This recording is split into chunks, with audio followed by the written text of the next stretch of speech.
Good evening, televiewers. You're welcome to today's edition of Prime Hour, the first for this week. We are glad to have you in front of your screen to follow what we have in store for you. This evening, we are going to be looking at the management, supposed embezzlement and mismanagement of the funds allocated for the fight against COVID-19 in Cameroon, with information that some of the ministers who were given that responsibility to manage such funds are going to be auditioned to justify how the money was used. We equally are going to be answering the question as to whether young Cameroonians are their own problems. We are discussing this with our panelists who are seated already in the house with us. Tilaris Atia Azonui is a journalist and is going to be part of this edition of the program. Good evening and welcome. Good evening, Leo. Thank you very much for inviting me to be part of the program. Good evening to the televiewers of Prime Hour and of my media Prime. I expect that is going to be an enriching exchange given the cream of panelists that we have today. Okay, we also had the company of G. Lucas, all the way from Boya, Southwest Regional Capital. He's a member of the civil society and owner of an NGO. Good evening. We are glad to have you. Good evening, Mr. Leo. It's a privilege to be on the same panel again today to discuss issues that concern our nation. We believe strongly that it's going to help a lot for others to understand what is actually on the ground, because as a civil society actor, we have a responsibility to tell the people what is happening within the nation so that they too know where to position themselves with regards to information. Okay, we are also in the company of Abdurrahman Pefura, who is representing the CPRN party led by Honorable Kabra Libi. Good evening and welcome. Good evening, Mr. Leonard. Good evening to everyone here today. Good evening to all those who are all your televiewers. It's a pleasure, a great pleasure to be here again today, so as to talk to Cameroonians, to throw light on what is happening in our country today. So once more, good evening to everyone and happy to be here. Okay, we are also in the company of Ntiwum Emmanuel, who is a regular panelist with us out here. Good evening and welcome. Thank you, Mr. Leo. Good evening to my co-panelists. Good evening to all Cameroonians and lovers of Prime Hour. I will send a special good evening to one of our favorite listeners and a viewer who is in Yaoundé, Madame Diana Lucina Kmer, who have chosen this channel to be part of her life. That okay. Every evening she's already glued. So I think what we are going to discuss here today is going to shape the minds of Cameroonians more and more. Okay. I'm sure, Eli, if there is a way to reduce the over embezzlement funds and not over, I see, yes, two over there. Can you just fix it if it's possible? But I'll start with you, Tilaris. How do we explain that money that is meant to salvage the health situations of Cameroonians, money that is also given from out of the country, is not accounted for? Well, we have a government that is made of people who can eat the baby's food. We've seen them in the past eat the baby's food. This is not the first time. Funds that were meant to fight HIV/AIDS, that were supposed to go to the HIV/AIDS control committees that we had across the country, that money was embezzled. I think somebody is already paying for it behind bars, many of them. We know of somebody from Boya who was arrested, she was detained. There are a couple of other persons, even the Minister of Health at the time is behind bars because they could not justify how they spent the money that was meant to fight HIV/AIDS. Well, the same is true for malaria and for other epidemics and that have the country has faced. It was expected that this would not be different because when you give groundnuts to a rat to keep for you, it's expected that the rat is going to pilfer some of the groundnuts. That is why when the IMF, you know, Cameroon has a very bad record with loans because we collect loans and we misuse, misappropriate and embezzle the money. because Cameroon, according to the 2013 report by the National Road Council, CONAROUT, a kilometer of road in Cameroon costs 205 million francs CFA to pave, but the African average is 100 million francs CFA per kilometer of road. So you ask yourself, what is so special about Cameroon? So it tells you the network that is put in place to embezzle money. We have tenders boards in this country that before they sit, you see people in bars already celebrating, contractors celebrating in bars with tenders board members that they have won the contracts already. That is days before the tender boards need to award these contracts. So it is part of the network. And when IMF opened the window, when COVID came with all the economic shocks, you know, Cameroon was already facing a lot of problems, fighting Boko Haram in the far north region. The crisis in the northwest and southwest regions was also affecting the country's economy. And so IMF, understanding that it was going to be problematic for weak economies like Cameroon's to survive in the face of a pandemic that nobody mastered at the time, they opened the floodgates for people to apply for aid, for loans. And Cameroon, who has a very bad record with loans, used the opportunity and quickly went cap in hand to collect loans from the IMF. And the IMF, I think on the 4th of May 2020, approved a $258 million loan to Cameroon. And I think in October they also approved, they also gave support, and Cameroonians have also been supporting the fight against COVID. Remember they created the National Solidarity Fund, and Minister Paul Atanganji said President Biya even contributed, I think, 2 billion francs CFA into that fund. And we saw on TV how multinational corporations and other business persons in this country went and gave hundreds of millions into that fund. We saw how the World Health Organization has supported. We've seen support from China and from other business, international business friends and the friends of Cameroon, even from the United States. They've also given Cameroon support. And nobody has come out to give Cameroonians a clear picture of how much they collected in loans for COVID, how much Cameroonians contributed, how much the World Health Organization gave, how much China has given, and everything, not only financial, but material, which Cameroonians should be able to understand that this is what Cameroon has got because of COVID. And how it has been managed, nobody was told this. It's only when Cameroon goes cap in hand to collect more money from the IMF that the IMF says, hey, come on, we know your record when it comes to money. Can we see how the money, the previous loans we gave you were managed? And that is why you see them rushing to organize and to carry out an audit. You see them, because it takes them like 10, 20 years to carry out such audits. Those who embezzled money for, is it abattoirs or whatever, you know how long it took for them to fall into the dragnet. That's after rising to very juicy positions in government. They will now come to say, okay, in 2004, you did not manage money well, in 19 this and that. That's when Cameroon comes to do audits. So this one was precipitated by the fact that IMF needed to see the balance sheet so they can give Cameroon more money. And we are not sure this money was actually, this new loan that we need is actually to fight COVID, because Cameroon is trapped. We see a lot of projects here and there. So I think that all of this, all what we are seeing, the inviting ministers to pass before the audit bench of the Supreme Court, and now before the Special Criminal Court for auditioning, I think it's part of an entire network by the state to show to the IMF that, please, we deserve another chance. And also, newspaper reports suggest that there's a lot of infighting. People are now using the opportunity to settle scores, just like Cameroonians know that government ministers are always at loggerheads, and they will not miss any opportunity to settle scores with each other. Yeah, Mr.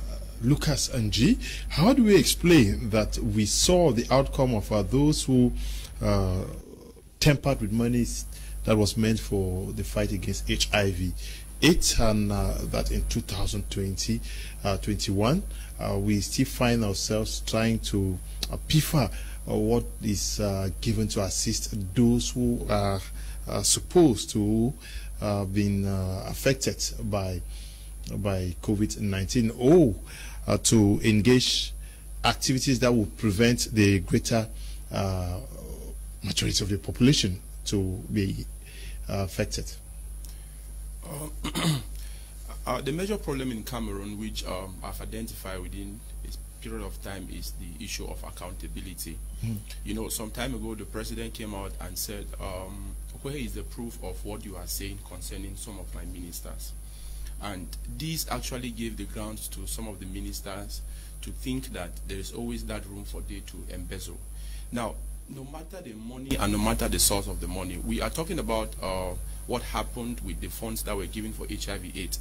Even though AIDS at the time was seen as the deadliest virus or disease at the time that would kill so many people within a short space of time, and these were actually money meant to buy drugs to prevent it or to see how they can manage the patients, yet they were still able to embezzle it. With the issue of COVID-19, most of these persons believe that since Cameroon is a state where when money is given to you, it will take longer period than expected to actually account for it. And you know, if IMF did not come out to say Cameroon has received a lot of money and they have not been accounting for the money which they have received to fight COVID-19, I want to believe that the IMF would have maybe, let me just say, foolishly given the money to the Cameroon government, because based on the Transparency International's report, it was very difficult for they to even have access to certain information. And from what Transparency International is saying, it's like, even though the IMF has called for the government to account for what they have given to them so far, because we have had philanthropists like Kmer, who also supported the Cameroon government. We saw a certain consignment that came in to Africa, and Cameroon was part of the beneficiaries within Africa. Yet, if we were to look at it, the way the funds were managed, you will clearly see that the government decided to use the law enforcement officers on the people rather than giving the people what was needed. I think there was a period where a certain chief said, you cannot come to give us soap and buckets. Now, how do we fight this with just soap and bucket of water? And the worst of it is that even the water itself, to even wash your hands, we have water crisis in Cameroon. So there is a lot of mismanagement when certain things are concerned in the country. And this is because the government or the president gives a lot of period for people to do whatever they want. But we are saying that as the head of a country, you are supposed to ensure that whatever comes in, because if things like this keep happening, then we may actually fall into a problem bigger than the COVID we are seeing today, and we may not have funds to actually handle it. So this is something which so many people are called. And you know, if the IMF did not say, okay, give us accountability, give us a report on how you have spent this money, I want to believe that the president would have said, because immediately the IMF said that, then the president had to push it now, okay, and say, my ministers, tell me how you have spent this money. And we saw that even the Minister of Public Health came out with just a 2-page report. How would you be talking about a 2-page report for close to 40-something billion CFA francs, as he claimed at the time that he had received? So it is a country where so many of the ministers believe whenever a room is created, whenever a fund is actually put in place, it is time for them to mismanage it. Okay. But I think if the IMF would help us this time around to ensure that even before granting loans to Cameroon, they need to tell the Cameroonian people, because beside the IMF, they have a duty, it is a responsibility they owe the Cameroonian people to give them reports on how money is being spent whenever there is a situation. Mr. Abdurrahman, how do we explain that money is disbursed and seemingly it is being siphoned or embezzled, when we know that there are instances that are supposed to be regulating the way monies are managed in the country? Les gens là dormaient? Monsieur Léonard, oui. Je suis tout le moins amusé quand nous décidons de revenir encore sur ces situations. Je pense que mes co-panélistes ici ont suffisamment élaboré sur cette histoire. Je pense que le Cameroun est le seul pays où ce qui n'est plus normal est normal. S'il n'y a pas que la Covid-Gate, on a parlé tout à l'heure des fonds alloués à la lutte contre le sida. Il y a l'organisation de la CAN, que nous oublions d'ailleurs, que jusqu'à aujourd'hui, nous devons organiser la CAN dans 6 mois. Disons comme ça, dans 6 mois. Et qu'il y a le stade principal, qui est le stade Olembe, qui doit abriter le match d'ouverture et la finale, qui n'est pas encore livré. Donc, le Cameroun, c'est un pays où, à chaque fois qu'il y a une opportunité, ceux qui nous gouvernent trouvent en cela une opportunité de s'enrichir, une opportunité de se mettre plein dans les poches. Il y a quelqu'un un jour qui se demandait si nous sommes encore gouvernés. Et puis il y a la place pour se poser ce genre de questions. C'est tout au moins laborieux. Aujourd'hui, on a l'impression que cette histoire de Covid est plutôt, au lieu de chercher de la vérité, c'est plutôt une histoire de compte rendu entre les ministres. Parce que comment comprendre qu'il y a tout un ministère de la santé et qu'à la présidence, on vous met encore sur pied ce qu'on appelle une task force. C'est pourquoi il y a eu une rupture de confiance entre eux, nous ne comprenons pas. Il y a une justice au Cameroun. Il y a toute une panoplie d'institutions qui peuvent mettre la lumière sur cette histoire. Mais curieusement, on tourne autour d'une histoire où on ne comprend pas. On ne sait exactement pas combien a été alloué, combien comme fonds a été alloué pour lutter contre la Covid-19 au Cameroun. Effectivement, mon compagnon le disait à sa prise de parole, hormis les fonds alloués par la FMI, nous avons des hommes d'affaires qui ont contribué. Nous avons écouté ici où tel donnait des centaines de millions, tel a donné 200 millions. Au total, ça fait combien? Qu'est-ce qu'on a fait de cet argent? Alors nous avons que vu dans nos petits écrans où on se retrouvait dans des villages à remettre des seaux et des savons aux gens en leur disant qu'il faut lutter contre la Covid. Heureusement, mon confrère l'a dit encore, comment pourrons-nous lutter contre la Covid avec du seau et du savon si le savon était prévu pour laver les mains, pour laver les mains également, il faut de l'eau. Est-ce que nous avons même de l'eau au Cameroun? Il faut se poser la question. Donc, du coup, le problème du Cameroun est très profond, est plus profond que ce que nous pensons. Et que nous, je vais le dire ainsi, au PCN, nous pensons qu'il y a une rupture de confiance entre les populations et ceux qui nous gouvernent aujourd'hui. Donc, ils doivent comprendre qu'ils sont arrivés à bout. J'aime souvent dire que quand vous transportez quelque chose de lourd et qu'à un moment cette chose tombe, vous êtes seul, vous n'arrivez même plus à soulever, il faut parfois laisser quelqu'un d'autre venir essayer de soulever, parce que le Cameroun aujourd'hui atteint un niveau où ceux qui nous gouvernent ne peuvent plus rien pour ce pays. Il y a une rupture de confiance. Aujourd'hui, quel ministre peut se mettre et dire quelque chose à une population et il accepte? Personne. Nous n'avons plus confiance à ceux qui nous gouvernent parce qu'ils nous ont tellement menti. On a parlé du fonds alloué au Covid, nous avons parlé du fonds alloué au SIDA. Maintenant, on peut revenir même à nos infrastructures, les routes. On vous dit on a goudronné 1 kilomètre de route à 8 milliards. De quels milliards? On parle des milliards de francs CFA. C'est de l'argent que nous cherchons là, que ces gens s'amusent à prononcer comme s'ils partaient de 1000 francs, ils parlaient de 1000 francs, 5000, 1 kilomètre de route. Et que quelques temps plus tard, les mêmes routes qu'ils ont utilisées des centaines de millions pour goudronner, vous passez par là et vous trouvez qu'ils sont déjà troués partout. Donc, Monsieur Léonard, c'est tout au moins intéressant que nous continuions à parler, mais je pense que ces gens sont arrivés, c'est que à un point que j'aime souvent appeler un point de non-retour. Donc, ils s'en foutent de tout, ils s'en foutent des Camerounais, de votre ressenti, et puis ils savent qu'on va rien faire, et puis ils font ce qu'ils font, ils veulent faire. Yeah, we have a ministry of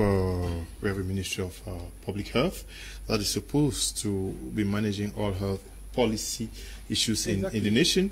We have a Ministry of Finance. We have other supervisory ministry, like the Ministry of Supreme State Audit, that is supposed to monitor, check what is happening. But curiously, these COVID-19 issues were placed under the Prime Ministry and now taken to the presidency. Was it not also because they wanted to ensure that everything works out well? Mr. Leo,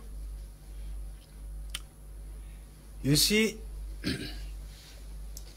tell me who a minister is in Cameroon, and I will tell you who his subordinates are. So, contrary to what some people think, that the government in place has never succeeded in anything, I was surprised with this evening that there is one aspect in this country that the government in place have fully succeeded. They can fail to give us roads. They can fail to give us potable water.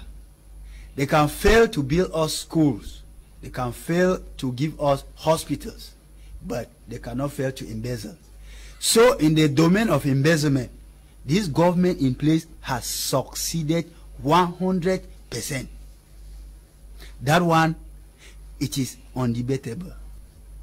If not, we have a government that it seems like even at the burial of someone, they take it as commerce to make profit. If not, how do you explain the fact that in the midst of a pandemic that has threatened all world countries, all the powerful nations in the world, people solicit aid to help their population, and in my dear fatherland, their own is going into private pockets. My co-panelist spoke a while ago about the HIV funds that were swindled. I want to go a bit further. You see, till date, if we were to do auditing in this country, it means that before this program runs to an end today, ministers seated in Yaoundé will not need to pay flights before running out of Cameroon. We have the history of computers that were to be given to universities. Till date, we don't have a clear account on how the money for these computers was used.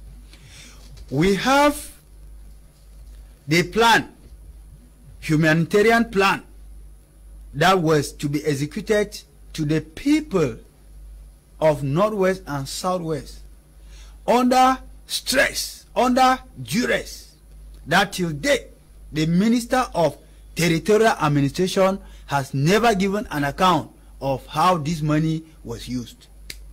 We have Bamenda Babaju, that is a nightmare, that the budget was voted in 2015, and I want to remind our viewers that each year this route gets a new budget, but the original stand budget for this route since 2015 has never been accounted as to why the road is still uncompleted today.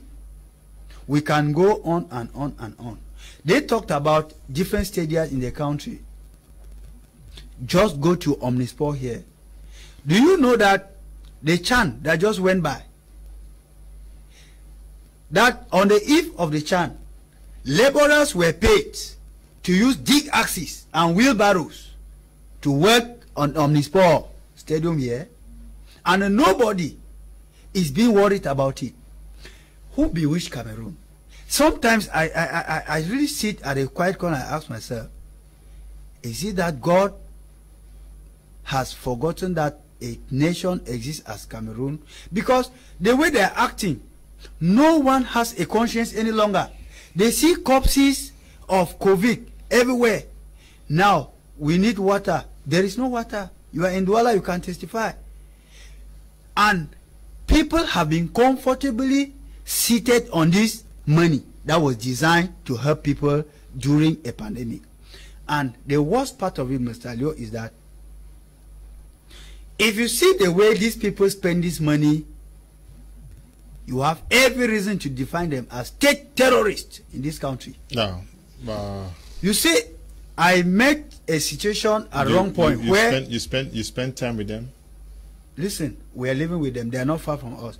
Okay. I saw a situation at wrong point where a Form 3 child was driving a car that even the policemen were afraid to control this child.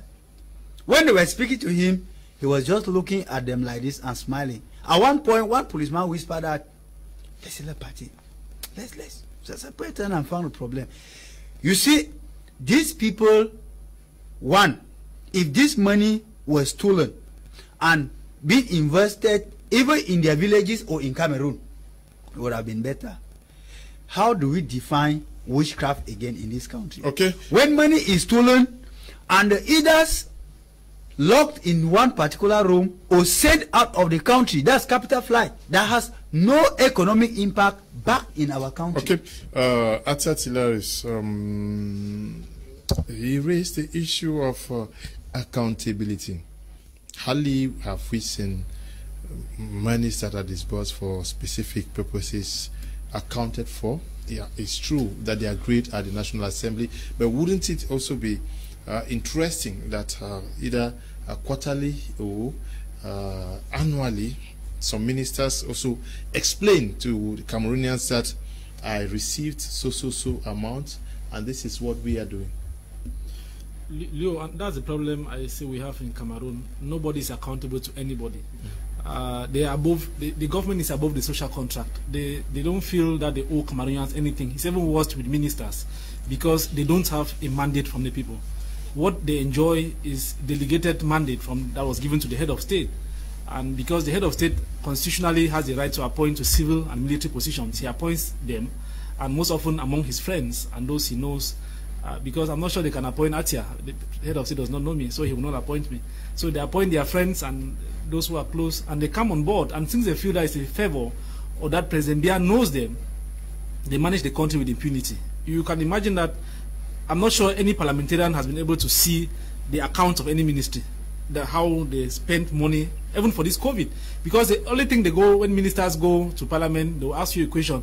How is OCHA functioning? He will say this and say that, and that's the end.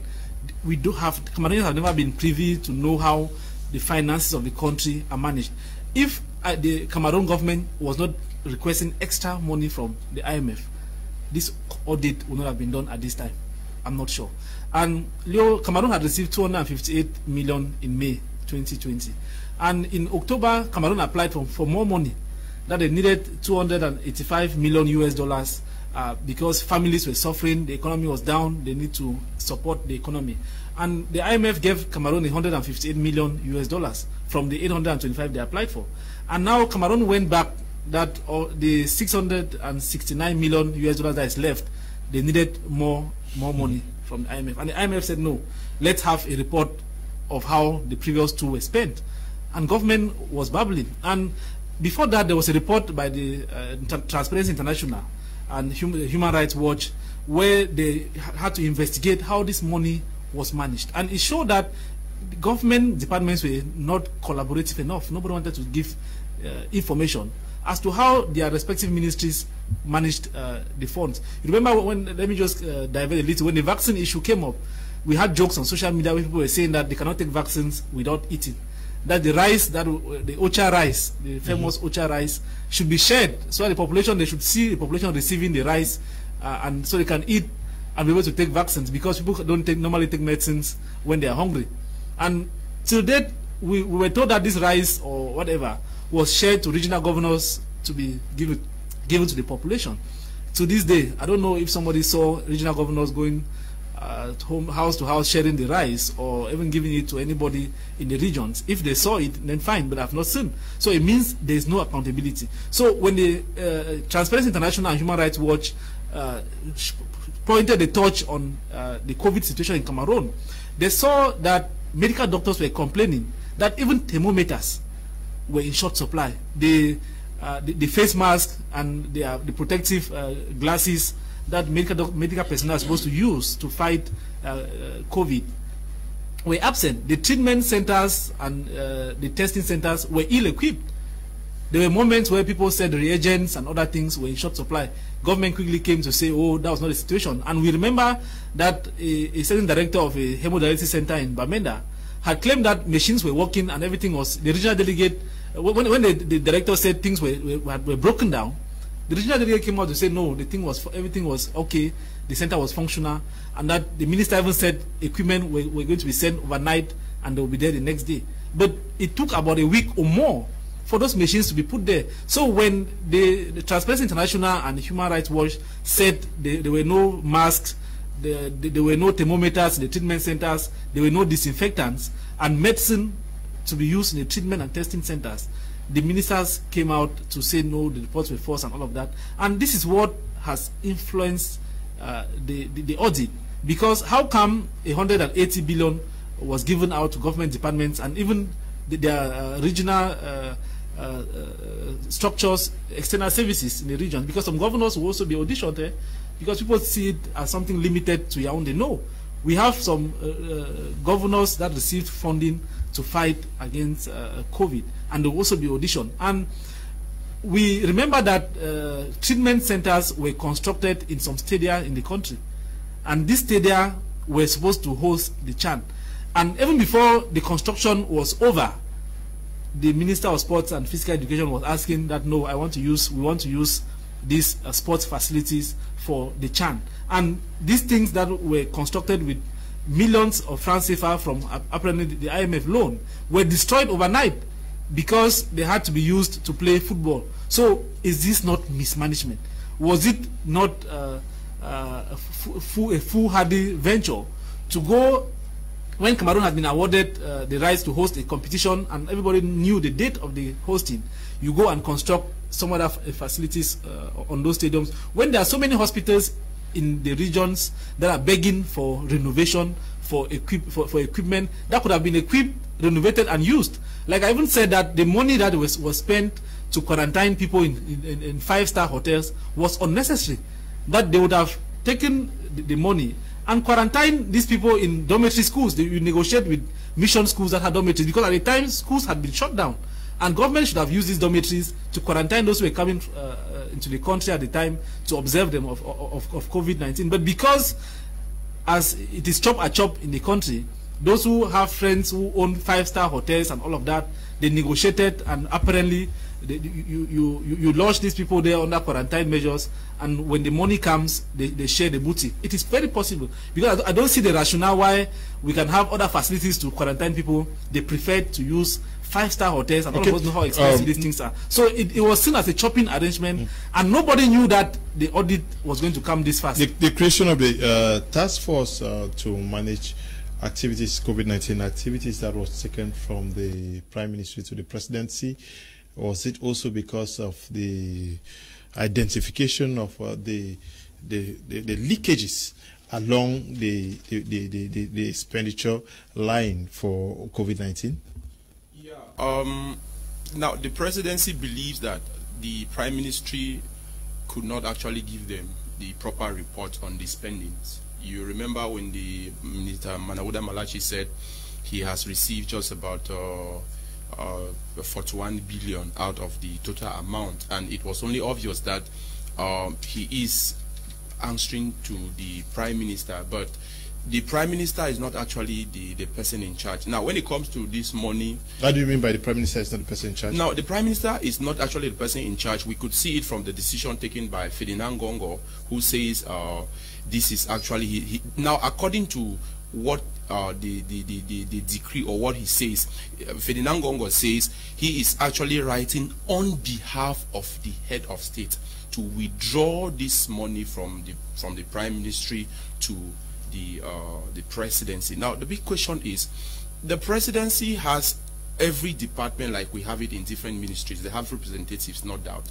But I think the proper person to manage this money would have been the Prime Minister. The issue here is, because of the conflicting reports, you know, one major problem we have in Cameroon is that there are some ministers who believe that you cannot control me as such. Since you were not the person who solicited for my appointment, it is obvious that the person who did, I should actually pay allegiance to that person. And I want to believe that this is the reason why we keep having different reports from the different ministries. Now, if you look at the way the Presidency words this decision, that's the way they decided to put it with regards to withdrawing this money from the Prime Ministry. Even at the Presidency, they have not succeeded to give the names of the beneficiaries, therefore the companies which are in charge of supplying certain equipment to Cameroon to fight COVID-19.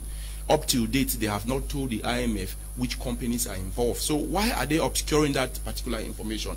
It is only obvious that there is still something hiding. Somebody is actually hiding something somewhere. But we are saying that they should not bring in what is going to mar, or because according to the projections which I'm actually getting from the WHO, Africa has not yet seen the wave with what is happening in India. They are saying that there will be a time in Africa where COVID will be something else than what we are seeing today. And so we are saying that if they are already mismanaging the already giving 208 billion or so to Cameroon to actually fight COVID, it will be difficult if the surge of COVID comes back to Africa, because they believe that all what was being said, the black skin in quote, would not actually suffer from this. But we have seen the way others have died in different countries. Top officials are dying out of COVID. So the withdrawing of this money from the Prime Ministry to the Presidency It is because the information, I think it's because the information which the Prime Ministry would have given to perhaps if an independent body came to them, because according to IMF and according to Transparency International, they would want to have a report that will be an independent body. It will not be the one which is set up by the government. But I think the Supreme State Audit, which is actually involved, the IMF up to date is not convinced of their report. So, you know, if you met the Prime Minister, for example, to ask him, because he was the person who received the consignment of all what was sent to Cameroon, including what Jack Ma gave to Cameroon. And so even when the first vaccines came out, we saw the Prime Minister receiving these things. It therefore means that he is actually the competent person to handle it. But come to think of it, if not of the fact that the health minister could not actually defend to the Cameroonian people. We heard of cases where masks, which we all know they are sold in the quarters, even here in Douala for 200 and 150 francs CFA. We are told that they bought it for 1,000 CFA francs. Now, when you put things like this to Cameroonians, you tell that person, because even the cost of these masks, that is not actually the cost. The cost of these masks is not up to $2 in the US. And so why would it be more than $2 in Cameroon? So this is already telling that the Prime Minister, perhaps at this point, is also confused and will not want to give a conflicting information. That's why the presidency decided to withdraw the funds put aside to fight COVID. Yeah, we are getting information. I don't know whether it's too correct, but we hear that I'm sure 6 ministers were auditioned today, 15 to do so tomorrow. What was the pertinence in handing these monies to almost all these ministries to do what? When we have a Ministry of Public Health with a national policy, and that was expected to be supervised from the Prime Ministry. Why dish out 7 billion to this ministry, 4 billion? Even the Ministry of Finance received money. What for? Monsieur Léonard, l'objectif de ces gens, c'est pas de travailler pour les Camerounais. Les gens ont un gâteau, ils doivent se partager. Quand vous dites que c'est quoi l'objectif de... Il est bien évident qu'il y a un ministère de la santé. S'il y a un problème de santé, qu'il s'en charge. Ceux qui se retrouvent au ministère de la Justice, ce sont des Camerounais. S'ils doivent être protégés, il y a un ministère de la Santé. Donc, c'est le jeu, le dépipé derrière la base, ça veut dire que dès qu'on a mis les fonds et qu'il faille redistribuer les fonds à chaque département ministériel, on comprend là qu'on veut tout simplement que chacun... Voilà, c'est ça donc le problème. C'est bien beau qu'on auditionne ces ministres, mais je vous assure que si le travail veut être bien fait, que c'est lui-même qui a engagé ces auditions, ne soit pas surpris qu'il va même arrêter sa grand-mère avec qui il vit à la maison. Parce que c'est une chaîne. Et tous, sans exception, sont dans cette histoire. Tous sont goûtés. Mais c'est même pas ça le plus grave, monsieur Léonard. Le plus grave, c'est que on peut encore les tolérer, tous ces amalgames qu'ils font. Pour ceux qui sont présents dans les réseaux sociaux, est-ce que vous savez qu'aujourd'hui, il y a eu grève? Grève par qui?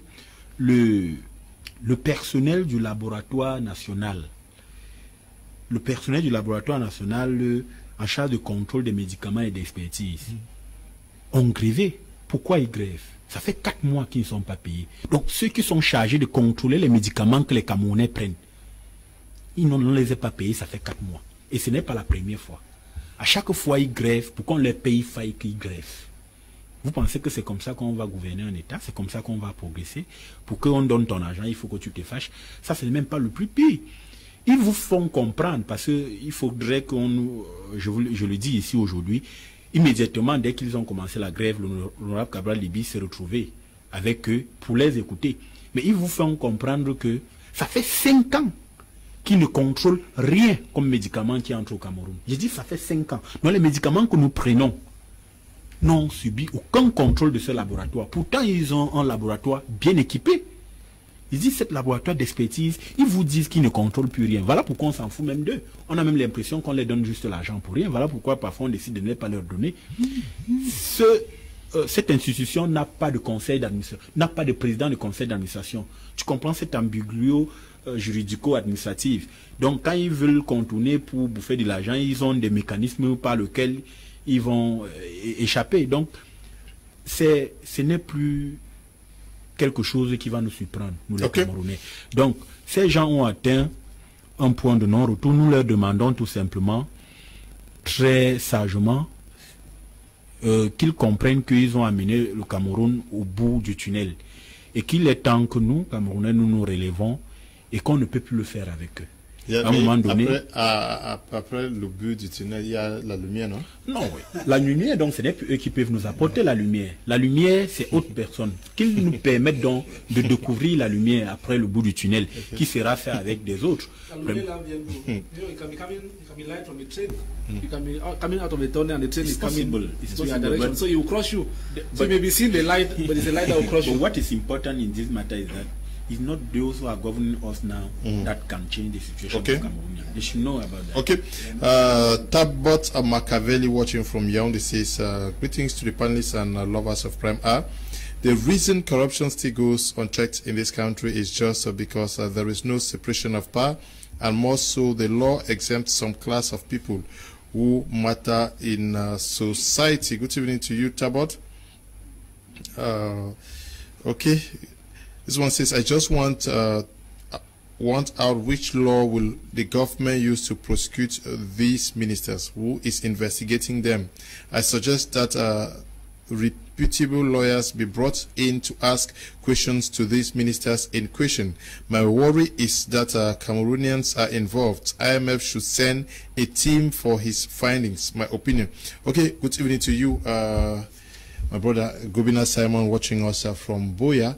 It's a long time. Happy to read from you, but he's raising a point that who are those to judge these ministers? And before now, Tabot also talked about the issue of the separation of power. If those that are supposed to sanction these ministers are receiving orders from another arm of the government, how transparent will this be?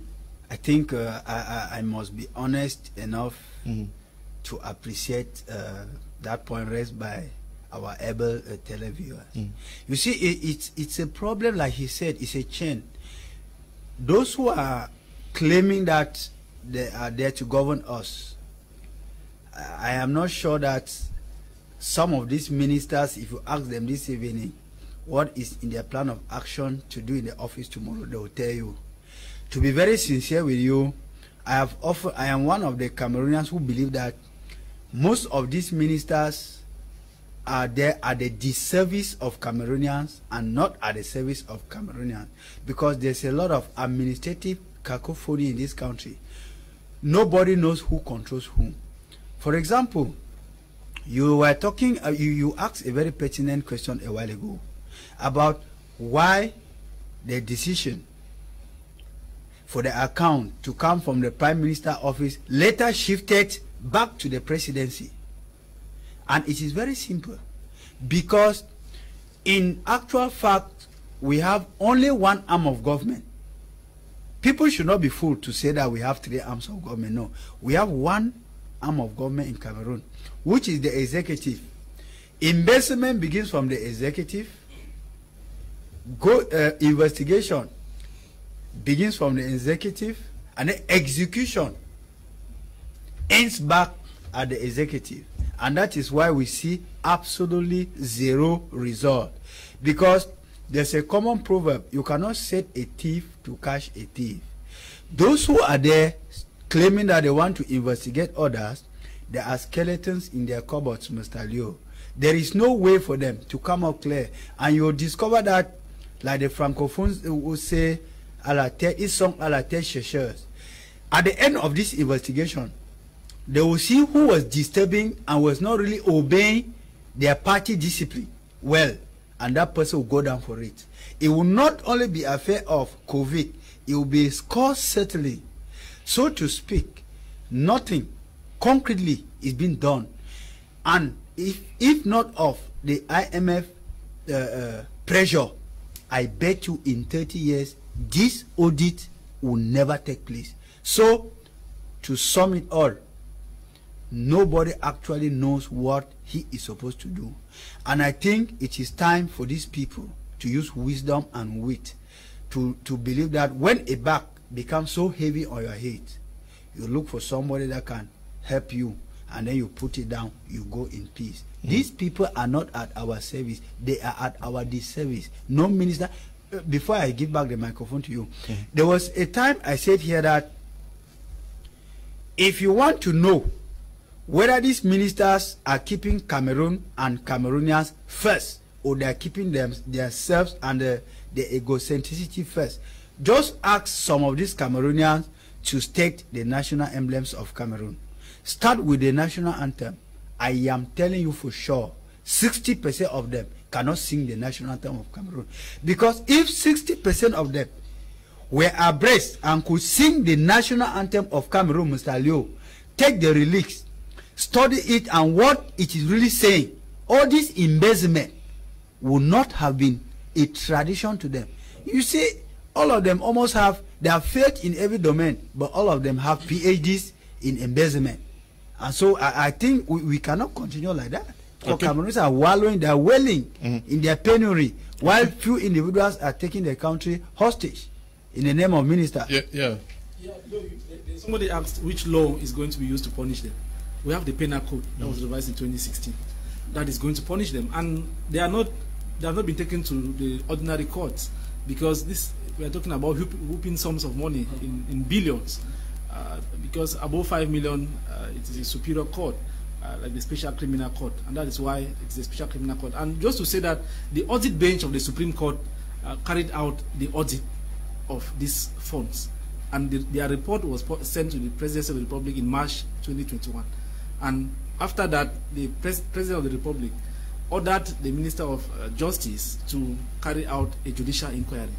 And now it is the investigative service at the Special Criminal Court that is listening to the ministers. After the audit report, they now listen to them. These figures here, what happened? They will explain. And those who are found to have involved themselves in things that are not regular, they will stand trial before the courts, and they will have to defend themselves. It's not, we expect that it's not going to be a kangaroo process, that they will have the chance to a fair hearing, to bring the receipts, to bring proof that the money they were given, they actually spent it for the service of Cameroonians. You asked the question why the funds were transferred from the Prime Minister's office to the Presidency of the Republic. And the answer is clear. Cameroon runs a dual governance system, where there is a government at the presidency, there's another government outside. The government outside is managed by an Anglo, the Prime Minister, who is oftentimes not respected as he should be. We have ministers in this country who don't attend cabinet meetings, who send their junior ministers at their ministries to go and attend cabinet meetings. We have ministers in this country who don't go to parliament to answer questions, who don't go to parliament to be grilled by parliamentarians, for parliamentary inquiries to be carried out on how they manage their ministries. There are many of them, and they feel that they are superior, they are above the Prime Minister. And unfortunately for the Prime Minister, he was a junior minister for a very long time. He was minister delegate at the Ministry of External Relations for a very long time. And some of these ministers today who feel that they are untouchables have also were ministers when he was a junior minister. So today he emerged, we can say, from nowhere and became Prime Minister, head of government. And some of these people think that they cannot respect him. When I read a report of Jeune Afrique, which says that since he was appointed, there are some ministers who have not attended cabinet meetings because they feel that they cannot be attending a meeting chaired by someone who is a junior. Junior in the sense that they think that the person is an Anglophone, and if not of the fact that there's regional balance and they've given the Prime Minister's office to Anglophones, the person will not be Prime Minister. That is the impression they have. And because we have a government where the Prime Minister, for example, or the ministers will increase the price of fuel by 10 francs, and the people will go to the streets and start protesting, and the head of state will come like the Messiah and say, no, I've reduced 5 francs from fuel, I've done this and that. That is the impression, because they make things not to work for the government. If ministers don't attend cabinet meetings, there's an interministerial committee to fight COVID. We are asking why they gave money to ministers. It was only logical that the situation was dire. Cameroon could not manage the situation. It was changed to everybody. So there was need for efforts to be put together to fight. Schools were shut down, and when schools are shut down, children cannot sit at home idling. They say an idle mind is a devil's workshop. So the Minister of Secondary Education, for example, was supposed to receive part of the funds to see how they can do online learning and all of that. How they could, some countries bought tablets, laptops, and shared to secondary school children, so they could be at home and they can have internet and they continue studying while the pandemic is being handled. That's what happened in some countries. It did not happen in Cameroon. So I feel that two things could have happened. That one, the Prime Minister could not have a mastery of the Interministerial Commission. The ministers who were there could not give him reports. He could not ensure that they are audited, because we have ministries in Cameroon that are not under government per se, like the Ministry of Defense is attached to the presidency. It is the president, the head of state, who is Minister of Defense, actually. Because what we have as member of government is a minister delegate. It's the same thing with the Supreme State Audit. What we have is a minister delegate. So it is difficult to have a minister delegate order an investigation when the head of state has not given an approval. So the Prime Minister's hands are tied at some point, because he cannot, although the money has been given to government for management, he cannot order an audit. And I feel that is part of the marginalization of Anglophones that we are talking about, that Anglophones are being marginalized. Because what is in managing COVID funds, that it will be taken from the Prime Minister's office to the Presidency of the Republic? Is it that we have expert managers at the Presidency of the Republic? And if yes, why is it that we have not had these expert managers at the Presidency deliver the much needed development that we want? The ring road, we have not had it since 1983, and President Biya promised to personally supervise. He has not supervised and given us that road. We have the Babaju, the Bafusan Babaju Road and Bamenda Babaju Road, that is part of the reconstruction plan for the Northwest and Southwest regions. It is still there. Nobody is doing anything. We have so many other things. Even the Olembe Stadium, that is a jewel, and I think that is a pet project for President Biya. It is still there. We still have floods in Yaoundé every day. And that's why when they talk about decentralization and the devolving competencies to the regions, I feel that even Yaoundé does not have competencies. The other issue that can be sticky is about the money. Because if Yaoundé had the competencies, we will not have flood in Yaoundé. Okay. In the city of Yaoundé, we will not have flood. Evening, Mr. Liu and your crew on board Samba, writing from Tombel. Ministers are above the Prime Minister in these triangular nations of ours. Our Prime Minister is a figurehead. Good evening to you, Samba, writing there from Tombel. Good evening to you. A techie, Madame Stella, greetings to you and the Mr. President of Africa Athleticism for the Southwest region. Good evening, Mr. Liu. We are happy with the program. Thank you very much, Mr. Liu. Good evening to all the panelists. I have a question. Who are the auditors and what's the sanctions? I think we should look at the sanctions just to take note of that. The auditing should be live on all the TV stations so that they should answer the questions directly. Okay.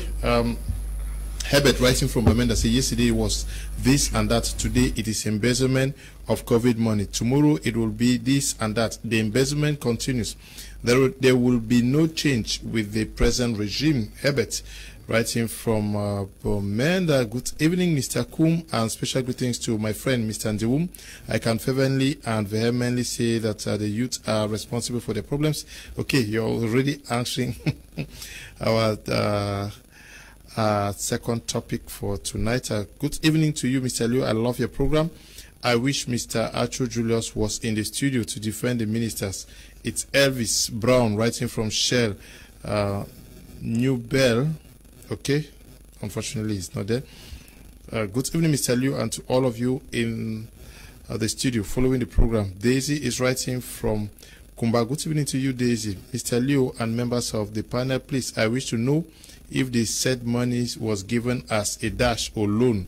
Ma Bisong is writing from Kumba. Good evening, Mr. Liu. I can't express how much joy is in me because of this program. Prime, keep on the good job. Only God will see you through. I'm happy you didn't invite some people in the program this evening. Okay. I'm Godlove, writing from Big Panda. Good evening to you, Godlove. Good evening, Mr. Liu and members of the panel. Thank you for this program on My Media Prime. COVID-19 has made all the ministers in Cameroon as fast become finance ministers, as they have put all their eyes on COVID monies. As I'm talking to you, my boss is behind bars. Secondly, Mr. Liu, can you also invite the health sector on your panel as well? Thanks. Jean is writing from Yaoundé. Wow, Jean says the boss is behind bars.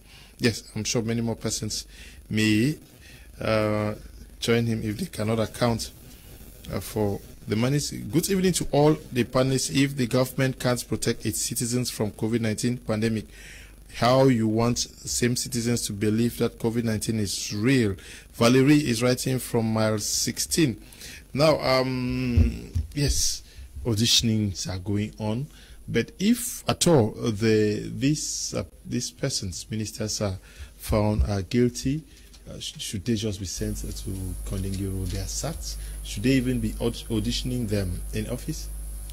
Well, please permit me to come to that question. I just have some things to say which I took note of.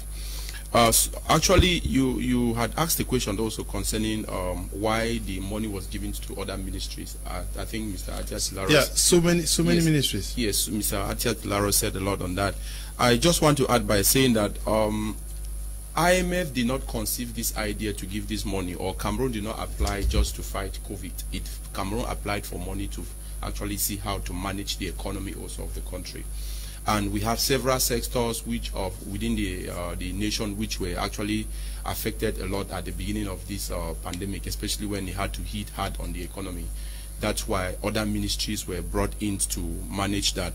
One major problem, and the Prime Minister of Cameroon, except the constitution would change, would always face, is the fact that most of the ministers who are appointed, they are appointed by those who give them or who submit their names at the presidency for their appointment. As such, it is obvious that some would always say to themselves, and even to his face at one point in time, because we saw a case where the Prime Minister was on the ground struggling to look at other issues with regards to the ongoing crisis, and one other minister was somewhere doing whatsoever he thought he could do, because at the back of his mind, some other persons whom he calls his godfather fought for him to be there, or maybe he has his own way of handling things when this is concerned, because they will always say it, I was appointed by the president, you were appointed by the president, so you did not actually tell the president to appoint me. As such, you have no right over me. Now, when it comes to how these guys will be handled, it is obvious that the state of Cameroon for now will take these guys and keep in Kondengui, which in most cases, what we need is the money. Now, what Cameroon is actually doing is not even giving the report with regards to the funds which IMF gave to Cameroon, the loan. Cameroon is still auditing the ministers involved, which they have not even written the report yet, because IMF is asking for you to justify how you use the money, and you are there auditing your ministers to tell them, or to tell the government, or to tell the head of state, because since everything has been centered or is actually coming from the presidency, it is obvious that the head of state is the only person whom the report will be given to. And when that happens, he has his own way of doing things. The next thing you hear is that these ministers were sent to Kondengui. But we do not want to keep seeing people going to Kondengui.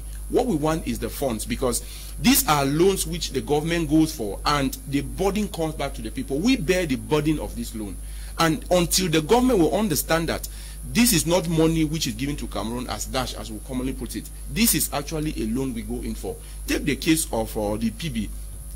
It came in, the branded it President Biya Higher Education Vision, which was not even something that was supposed to be done, because this was actually a loan which Cameroon got from the Exim Bank of China. So Cameroonians should not be fooled whenever money is concerned. It is not a gift per se. This is actually our money. You have the taxpayers' money, you have the money that will always come from the natural resources of the country, and so on. So if these ministers are merely sent to Kondengui without us recovering this fund, then I will personally say that IMF should first of all sit and rethink of what to do whenever Cameroon comes for a loan, because it has been proven that whenever money is involved in this country, accountability is not actually given. Like I said it from the start, the ministers are behaving and acting the way they are because their head had one set.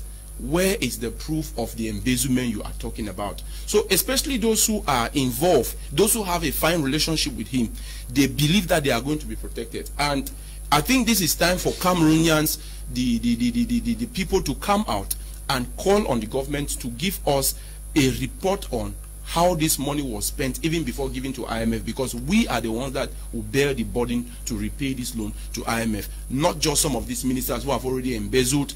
Like my co-panelist said, there is high capital flight. Today, if you look at what is happening today, and this is where I also go to blame some of these multinationals, because they behave as though they do not know what is happening within the same country, but they will keep giving money, because those whose interests are protected within the multinationals, especially the IMF and the World Bank, they believe that once they give their money, they always, because this is an institution which is out to make profit. It is not actually out to help per se. What we give in return whenever money is given to us, this is where most of these persons involved in managing the finance, especially the capitalist world, this is where they go to make their money. And so I want to believe that it is a scheme which, if Cameroonians do not sit up, then we will keep seeing this, because if we have to go back to look at the money of aid, up to date, Cameroonians are not clear on how much money the government actually received and how much money was actually spent to fight HIV/AIDS. And we are having the same case today with COVID-19. So personally, I think if the government would take out time, the ministers involved, if they find any minister guilty, the Cameroonian people, it is time for us to know why this money was spent. I said it before that a mask was said to have been bought for 1,000 CFA francs. So we are looking at billions of CFA here, and this comes in also to hinder and to hold back development, because yeah, so there will be a time when we may go in when we are actually in need, and we may not have it because of mismanagement. Good evening, Mr. Liu. Ephraim writing from Bamenda. My regards to the entire panel. Cameroonians are not interested in the number of embezzlers behind bars. We need to hear that these monies are gotten back and put back into the treasury. You people act as if you are not in this country. The fact that the COVID-19 money was shared to all ministers is due to the fact that country is ruled based on party leanings, and when there are funds like that of COVID-19, it is vital to share it to all the wings so that they all have a share and strengthen the party. Imagine that those who fix laws are still the ones concerned in the management of the laws. Tell me one of the ministers that had been arrested for embezzlement. Okay, good evening to you. Good evening to you all. Thanks for the eye-opening program, which makes us to be informed about the current things happening in this country. Is Tung Bertrand writing from Boya. Vous êtes vraiment sûr que les sanctions vont tomber? Et je vais aussi vous demander pourquoi est-ce qu'on a donné l'argent à plus de 10 ministères pour le Covid? Monsieur Léonard, parlons des sanctions. Ce ne sont pas des sanctions qui manquent. Maintenant, autre question, est-ce que les sanctions vont tomber? Comme quelles? Ce n'est pas la première fois qu'on lance des auditions, des audits dans ce pays, des contrôles, des enquêtes dans ce pays. Ça aboutit à quoi? Oui, bien évidemment, c'est pour ça que j'ai apprécié le confrère qui a parlé d'une audition à tête chercheuse. Ce ne sont pas des comptes rendus, j'ai d'ailleurs parlé de ça en début d'émission. Est-ce qu'il n'y a pas de personnes spécifiques qu'on recherche dans cette histoire? Parce que si on veut parler de détournement, effectivement, vous-même vous le dites, plus de 10 ministères en ont reçu de l'argent. Pourquoi faire? Bien évidemment, dans le fond, il fallait lutter contre une pandémie qui nous a surpris. Vu la dangerosité de cette pandémie, il était question de mettre sur pied un certain nombre de fonds, un certain nombre de pratiques, notamment du côté éducatif. Il fallait repenser la manière dont les enfants devaient étudier, il fallait repenser un certain nombre de choses, la manière dont les gens devaient travailler. Voilà pourquoi on a peut-être pensé mettre les fonds à la disposition de certains départements ministériels. Mais est-ce que ces fonds ont été utilisés pour des raisons pour lesquelles ils ont été alloués? C'est la question dont nous nous posons. C'est dans ces audits dont vont nous dire exactement où sont partis, ou alors où est parti l'argent alloué à la lutte contre la Covid. Maintenant, est-ce que ces auditions sont faites de manière objective? Nous allons simplement faire confiance, encore une fois de plus, à la justice camerounaise qui est chargée de mettre une lumière claire sur cette histoire, sachant qu'il y a le monde entier nous regarde, cet argent, ou alors une bonne partie de cet argent, nous a été alloué par la FMI. Nous devons rendre compte, parce que cette culture de rendre compte au Cameroun était particulièrement, ou alors avait particulièrement disparu, où chacun pense que l'argent public, les fonds publics, ils peuvent faire de ça ce qu'ils veulent. Mais aujourd'hui, il y a une organisation internationale qui veut savoir la vérité sur cette histoire. Est-ce que pour une fois, ces gens vont nous surprendre en faisant ce que nous attendons d'eux? Il s'agit de mettre la lumière et dire la vérité aux Camerounais par rapport au fonds alloué au Covid. Okay.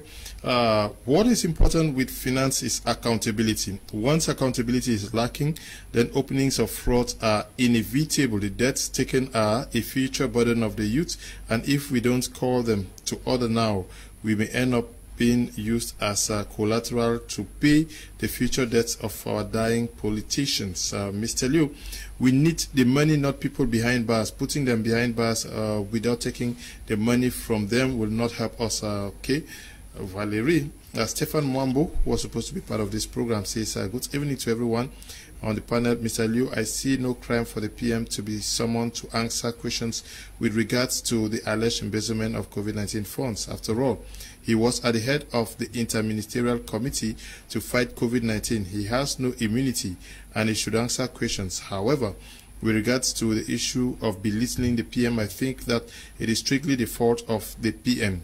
The PM is head of government and should assume his duty and impose himself. If he gives instructions and they are not respected by his fellow ministers, the PM should table a complaint to the president. If the president doesn't react, PM should call a press conference and declare his resignation, presenting facts to the Cameroonian people for his resignation.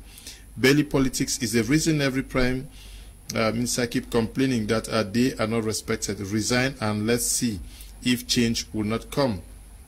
Good evening, Mr. Kum. I'm Eyabi Cardinal from Guti. The nonchalant attitude of the minister's appearance have caused so many youths to search for greener pasture in different parts of the world. My advice to them is simple. They should sit up, for they are the sole cause of the instability of our country.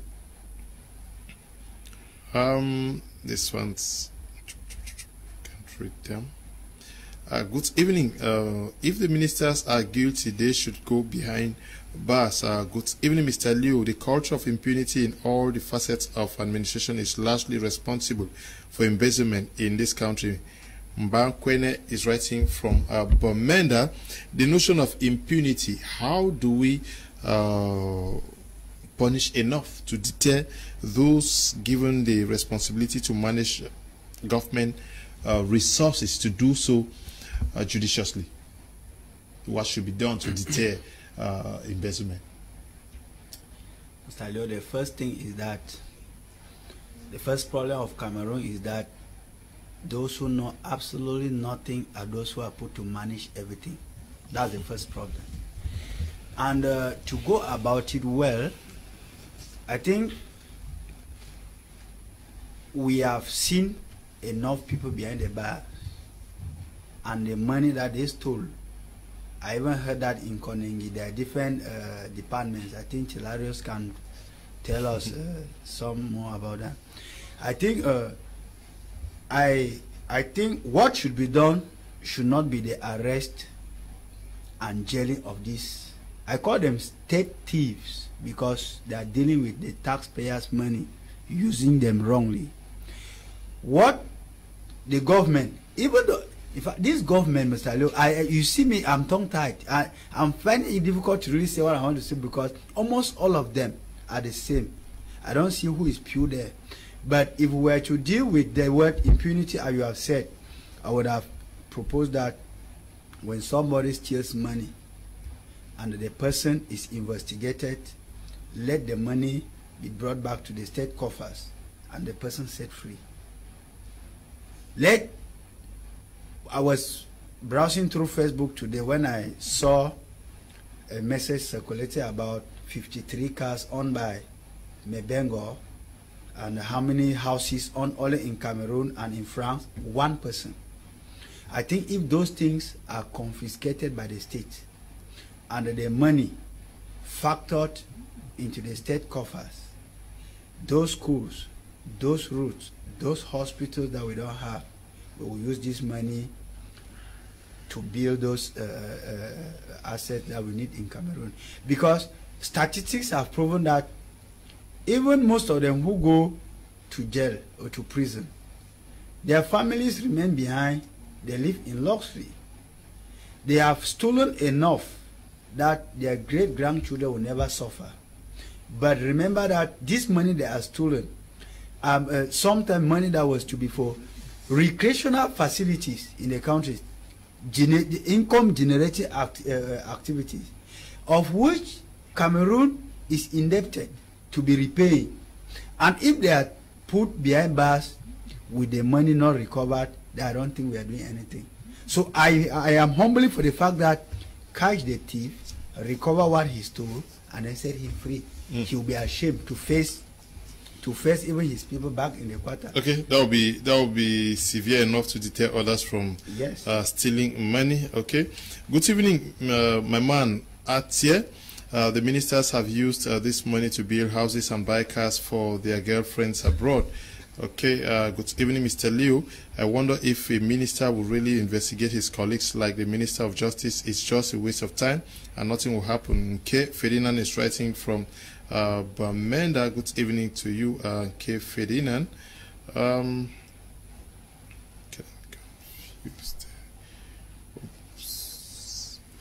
This one says, good evening, Mr. Liu, and the guest in the studio. Thanks you for the wonderful job you are doing. It's rather unfortunate that it has been a long-standing tradition that funds are easily disbursed for certain activities, but not follow-up had been made for accountability. We hope this COVID-19 issue has raised an eyebrow for the necessity to carry out transparent auditing. I am Ambe Emmanuel, writing from Baum in Bafut, Mr. Liu. Good evening. I'm surprised that high-ranking officials of opposition parties know that drugs entering Cameroon have not been controlled for more than 5 years. During the campaigns for last presidential elections, the party never raised such an issue. Are they not just supporters of the government? George is writing from Kumba. Good evening to you and the panelists. Truth be told here, if Cameroon can be cut off from France only, then we would have started having solutions to our problems in this country. Jevin, writing from where we don't know. When you write, please let us know where you are writing from. This one says, Lister Montana, writing from Yaoundé, says, good evening, Mr. Liu and the panelists. Nice topic. Some Cameroonians in power are greedy. That is why a group of persons will embezzle money meant for the health of Cameroonians. Daisy from Kumba says, good evening, Mr. Liu, and to all the panelists. Esther, writing from Yaoundé, says, evening, Mr. Liu, and to all the sitter there. Atia Tilaris, I don't know whether you think, like Ndiwu, that what would deter other officials from tampering with national resources is the fact that they should collect what they have stolen and then let them go. What if they had used the money to buy maybe houses for their girlfriends and maybe taking care of their families? How do you get this money if they paid huge sums for their children's school fees out of the country?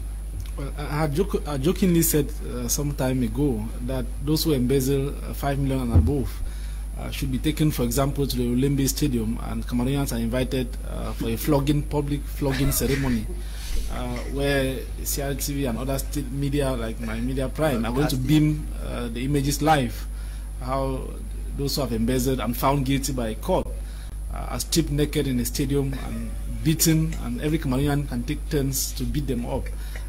Because it's a crime against humanity to embezzle money of that magnitude, and money meant for people who are sick. Imagine that somebody who is dying and just needs a ventilator to be kept alive, and that person goes to a hospital and the ventilators are supposed to be bought by somebody, a contractor or minister or whoever, and that person does not do their job, and there's the absence of a ventilator and somebody dies. You cannot imagine the number of people who have died, even medical doctors who have died because of COVID, and because they went to hospital. The hospitals they went to were out of capacity. They had to go to other hospitals, and these other hospitals did not have ventilators and other life-supporting equipment. And billions have been embezzled by somebody. Whether they bought houses for their girlfriends or whoever, I think the state has a way of getting them to account. Section 1 of the Penal Code says that all persons shall be subject to the criminal law. Everybody, whether you are Prime Minister or Head of State, whether you are even members of Parliament who have immunity, those immunity can be lifted for you to appear before the competent authorities. So I think that the state has to do more of work than talking, because we have guys who have, it has been established that they embezzled 50 billion, and the state has not been able to recover that amount of money, because we cannot boast of having international partners only when we want to buy guns to fight Boko Haram, we want to buy guns to fight separatists and all of that. We should also boast of our international partners when we are fighting corruption, embezzlement of public funds. I think we are in a world where even 100 francs mobile money transaction that you make with somebody, government can have the possibility to trace and know that on this day, Kum Leonard sent Atia 100 francs via mobile money or orange money or whichever. And if the state claims that they cannot track all of this, because we have been seeing figures that somebody has 53 cars, they have 100 houses here and there. If we can have these figures, even if these things are not in their names, it means that the state is working. The state should go beyond to show to Cameroonians that this money is being recovered. And I want to say that for now, nobody has said ministers have embezzled money. Nobody has said they have mismanaged money. I think the courts, for now, they are only suspects, because when you keep groundnuts in the house and it gets missing, the first suspect should be the rats that are around. And when you cross-check the rats and you see that no, their stomachs are empty, then you can free them so they can go to the wild. And in this case, they are suspects. It is normal, a judicial process. When we expect that the laws will be applied like it should be, and because the money is too huge, I think that the maximum sentence should be given to serve as a deterrent, and that the state should recover this money, because I don't understand how somebody can finish that kind of money. I'm not sure you can soak it in a bucket and eat like food. You must spend it, you must buy things, and there can be traceability. You spend through bank accounts. You cannot carry money in a bag from Cameroon to abroad. No, you cannot carry money from Cameroon in a bag out of this country without it being traced. And so if these people don't have the money in their houses, the security can trace and know where this money was kept and bring it, because it's a life-saving money for Cameroonians, and it's a loan. We are going to pay back. Somebody was asking if it's a loan or a dash. It is not a dash from the IMF. What I'm saying is that Cameroon in the past had a very dirty record with the IMF, because we championed the corruption bar in 1998. We were the most corrupt. In 1999, we emerged most corrupt, and till date, Cameroon is still struggling to fight corruption. Even CONAC, we have not seen their role in the fight against corruption in times like this. In times of an emergency, a health emergency in the country, CONAC did not come out. So everybody should play their role, because we keep on saying that, oh, President Biya, this and that, but CONAC, we have somebody who is a priest, I don't know, who is receiving millions every month, and we are not seeing the results. CONAC is not showing the result. I do not expect that Human Rights Watch or Transparency International should be the ones to be talking about corruption in the management of COVID funds when we have an independent corruption, anti-corruption body that should be fighting corruption. But he waits for foreigners like Human Rights Watch and Transparency International and IMF to condition Cameroon to be sure that we can be accountable. I think that we have passed that level, Leo. Okay, Mr. Leo, we have to catch the thieves, but put them behind bars and change the currency. This will solve the problem and cause those who with huge embezzlement money to yawn. Tiku Felix and Zip writing there from Boya. This one says, good evening, good job, sirs. Good evening to you too. Good evening, Mr. Leo. To deal with impunity in this country, the parliament should pass a law which ban embezzlers and their family from holding any post of responsibility, banned from even schooling, and the money seized, they should stay in the country and feel the pains. Elvis Liunga is writing from Boya. Good evening to you, Elvis. This one says, good evening, Mr. Liu. No minister has been cut for embassy and money has been refunded back. They should behind the bars suffer. Okay, writing from Kumba, yeah, message is not too clear. Hilary from Boya says, I strongly believe that COVID-19 hasn't reached Cameroon. That is why the funds were shared between ministers as usual. There is COVID-19 in Cameroon, please. Good evening, Mr. Liu. CONAC should be given the full right to investigate and prosecute both the private and public sector in the country, and defaulters or embezzlers should be given a life sentence with corporal punishment, like cleaning public buildings and working with Hizakam. Ami C. Roger, writing from the United States of America. COVID is in Cameroon. Okay. The one of Cameroon is even more advanced. Okay. Because we have the judicial strand that is already emerging and people are going to go in for it. Okay. Atia, please, money can be carried out. How did our coins get to China? That is Gobina Simon responding to you. Good evening to you, Grand Gobi. Good evening, Mr. Liu. Permit me answer your question. Embezzlers of COVID money should be forced to repay the money and later given life jail. Herbert is writing from Bamenda. Good evening, Mr. Liu. I love your program, and I'm a Yabi Cardinasa from Guti. Once a thief, always a thief. The only way we Cameroonians can be free from embezzlement is just to respect equality. In country, what we all know is that top Anglophone officials operate as figureheads. This one says, I used to think that IMF used to give its, not until recently that I discovered that IMF give loans, not gifts. But they say they help countries by giving them loans. Daisy. Yes, it's loans. Good evening, Mr. Liu. I think we should start using the word thief instead of embezzlement. Then it would sound serious because nobody likes to be addressed as a thief of public funds. Okay. Daniel is writing from Kumba. I am happy you people told me that it is a loan. So we should be talking of money and the interests. Okay. Good evening, my dear brother Kum. Good evening to you too. We are glad with the program. Good evening.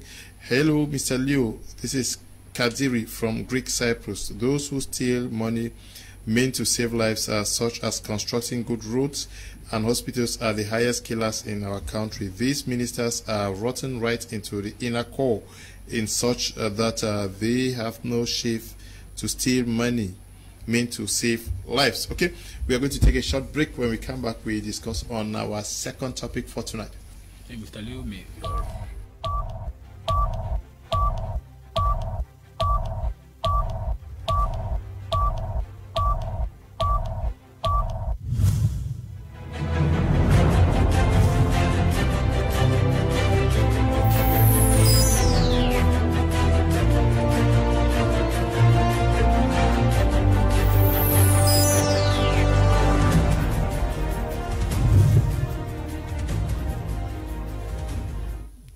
Okay, yes, before that break, Mr. Abdurrahman, you had something to add? Je voulais rapidement apporter une réponse à l'un de vos téléspectateurs qui nous fait comprendre, surtout par rapport à ce que je dis d'ailleurs, que après avoir l'honorable Kabal, bien après avoir descendu, en fait, après avoir arrivé sur le terrain aujourd'hui, s'est rendu compte que l'ANACOM, qui est le laboratoire en charge d'expertise des médicaments, n'avait pas contrôlé les médicaments depuis 5 ans et qu'ils nous disent que nous le savons et puis nous ne l'avons pas dit lors des échéances électorales précédentes. Non, je vous ai dit que c'est à la descente aujourd'hui que l'honorable Kabal Rebi s'est effectivement rendu compte que cette organisation ne travaille pas, ne fait pas son travail depuis, donc c'est pas quelque chose que nous le savons. Et il a d'ailleurs invité tous les grévistes aujourd'hui à son bureau et puis ils ont tenu une réunion, ils ont travaillé ensemble et qu'il les a promis de porter très haut leurs revendications. Merci. Okay, we are going to be looking at our second topic for tonight, which has to do with Cameroonian youth. I don't know, I'm going to start with you. Atia Tilaris, no, No, are you not the one who spoke last? He's the one. Yeah, so I'll start with you. At sea. He's the one. Okay, I'll start with you, Lucas. The one that Yes, spoke when you look at the situation of young Cameroonians today, do you think they are where they are because they did not work enough, or that the government that has not worked enough to provide them with the best conditions for their development? You know, we are all supposed to be part of the development of the country and to our individual selves. But if you were to look again into the report of IMF concerning COVID, they said a lot, including that of the young people in Cameroon. As per that report, it shows that the Cameroonian youth constitute about 65% or so, with I think with about 15 to 35 years being so involved in certain activities. Now, the Cameroon is said to be the giant in the CEMAC zone. It's so sad to see that being the giant, its population and most of its vibrant population, which is the youth in this case, they are really down there. Now, when you look at what is happening with the COVID fund and the rest, it tells the youth not to even believe in what the government says. It is difficult for a child to believe that the father is practicing something else and want him to practice something else. That is to say that if we fail to apply the biblical principles, we talked about training a child and not actually just teaching the child. Because when it comes to training, I've always been saying that training has other things involved in it. It has to do with your character. It has to do with you taking part in the activity. It has to do with your past life and so on, in order for this child to believe that what you are saying, truly it is something for he or she to practice.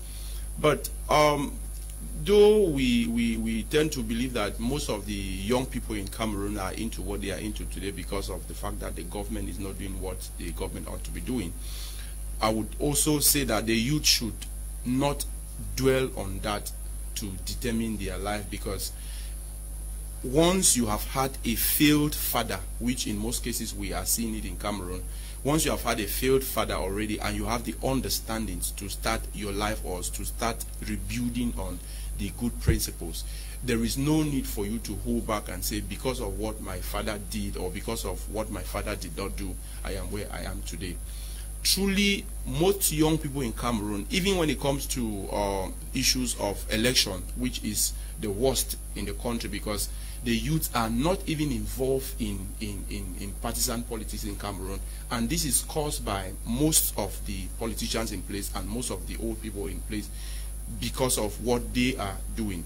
Now, when you sample the opinion of a youth, as I was actually speaking with a young man before I got to Douala, and he said, well, all I can do is just to see what to do in order to have mine. In fact, all I'm thinking of right now is that if I'm given this position, I should take mine, because it has been proven by the ministers in the country that once you are here, you should be there for yourself and not for the country. So the youth, they are where they are today because most of the government officials who are supposed to guide them, they are not actually doing their job. They say something else and they practice something else. So we cannot truly blame the youth for the lifestyle they are having, because the person who is in charge of training he or she is not actually giving he or she the proper training. As such, it will be difficult for you to just get up someday and you say you want to remove this person from this, because it has become part of the being of most Cameroonian youth.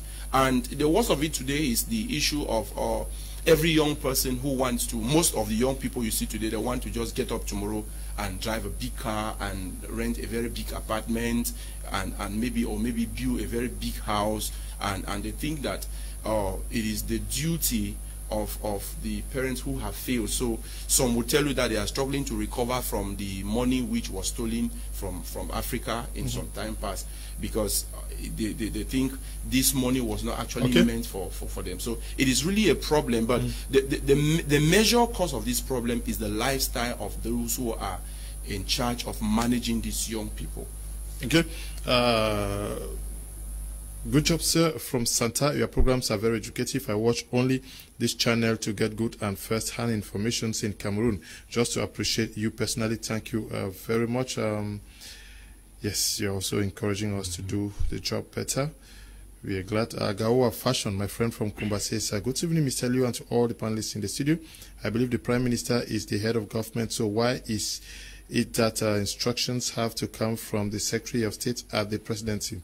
During the national dialogue, it was the PM who chaired the sessions with instructions from the Presidency. Who is auditing who? The state is just trying to create awareness to IMF as if they are serious to recover their money. Same story every day. Agawa, good evening to you. Good evening, Mr. Liu and the panelists. It is really sickening that children have been sent by their schools to go to do their COVID-19 test only to be sent back that they are not testing kits, and people have embezzled the money. Shame to them. From Mr. Peter from Bamenda. Good evening, Mr. Kum. More grace for your good job. The sin.